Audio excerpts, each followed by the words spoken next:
Hey there viewers, welcome back to ScannerDanner Premium. This is Mario Rojas from Supermariodiagnostics, and this will be the first ever video that I submit to the ScannerDanner Premium content. Hopefully it makes the grade because, well, I've never really done this before, so let's get right into it. Full disclosure, I'm already kind of into the Diag. I'm going to show some videos of where I started. The vehicle came in with a concern of no activity, absolutely nothing on the dash, nothing. The hazard lights did work and all that, and the wiper blades would be non-stop, so, and the brake lights would stay on at all times. I'm going to put up a video of the first thing that I did was a pre-scan. I'm going to go ahead and show you guys the pre-scan that I initially got, and first thing I did was test the key using the diagnostic box.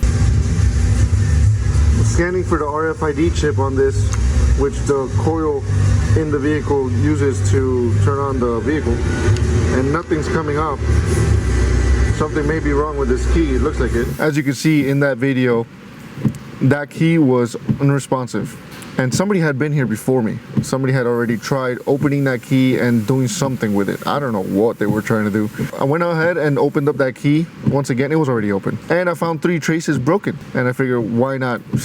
Super quick fix. 5 minutes later, we got those 3 traces fixed, and in the next video you can see the result after repairs. So now that with a working key, that's where I'm at right now. So I'm gonna remove this key. By the way, we are working on a 2011 BMW 328i, and obviously this key, I put it back together, glued it back together. It looks shady, of course, yes, but I want to get answers, so we will recommend a new key as well. But for now, since we're trying to get answers, I'm just gonna stick with this. So we're gonna stick our key into the dash, and now we do see activity. We have our cluster come on, and then when I hit the brake pedal, nothing happens, it just cycles off. So, and our wipers stop operating. So I'm gonna put a key on, and I want to show you guys the pre-scan. So this is our pre-scan, right? Well, one of the things I like about the topology view on this thing is that you can see what's not communicating, right? There's a lot of things not communicating here. We got no comms with the TCU or TCM, whatever I guess that's the telematics control unit. So the TCM is not communicating. The EKPS, which is the fuel pump control module, is not communicating, and our DSC ABS module is not communicating. So that's not good for us. There's no wonder it won't crank, because it won't see whether it is in park or neutral. I want to find out what's going on the powertrain can. Why is it not communicating? Obviously, our powertrain bus is not down because we can speak to the ECM, unless there's another way for the OBD to have a connection to the ECM or the DME. So we've got our relay right up here in that corner. I'm gonna remove it and see if it clicks.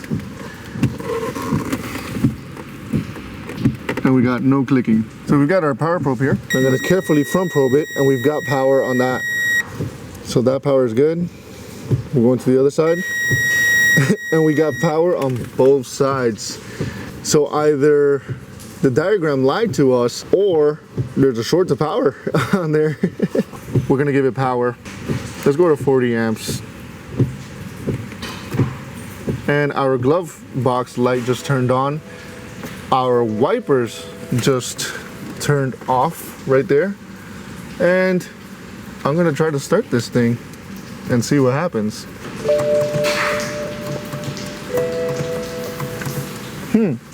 Still won't start. That's not good. Now this is the lower pin of the coil command relay to the relay that we were testing, terminal 30G, right? We're gonna follow that trace, and I'm going to show you guys where we are with that, right? Right, we're going up here. This is something that I already repaired a bit. This was a hot spot that I had found. Right, let's keep going. This was another hot spot that I found. It has solder mask all over it. And this is our full open circuit. You see our full open circuit right here.